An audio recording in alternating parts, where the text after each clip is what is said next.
Labadiena, gerbėmiai žiūrovai, Top Sport A lyga šiandien kviečia jūs į Marijampolę, kur netrukus Marijampolės futbolo arenos stadione Marijampolės Sūduva prieš Vilniaus Žalgirį. Kęstutis Bartuškevičius, na ir perima kamuolį iš Mutaši, perdamas Zingertas, Zingertas prie baudos aikštelės, smūgis vėl stringa kojose, Lawsono, koks šūdės, kaip iš patrankos.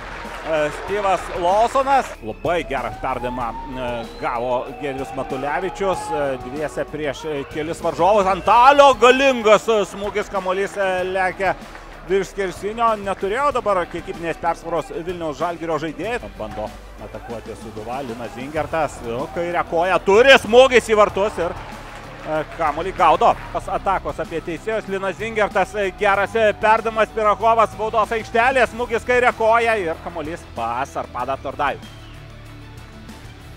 Zotko. Oi, įvartis!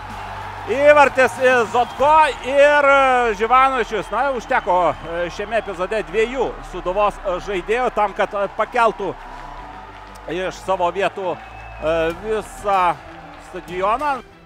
Tiesa, taip pat Bopesų atsako panašiu epizodu, čia jau gali būti pavojinga, Hodžičius ir puikiai. Šiektos pirmasis kamuolio prisilietimas, Golubickas, perdavimas į baudos aikštelės vidurį, smūgis ir Giedrius Zenkevičius. Žalgiris savo ruoštų irgi nebloga. Oi. Ir 1-1. 1-1, o Žoelis Bopesų savo proveržio sezoną tęsia toliau.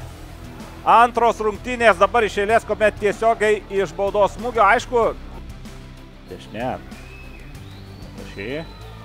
Paulius Golubickas, smūgis štai vieną akimirką galėjo pasirodyti, kad tas lenktynės Emsis galėjo laimėti, bet realybė buvo kita. Viskas. Robertas Valikonis skelbia, kad nugalėtojas šios dienos rungtynėse nėra.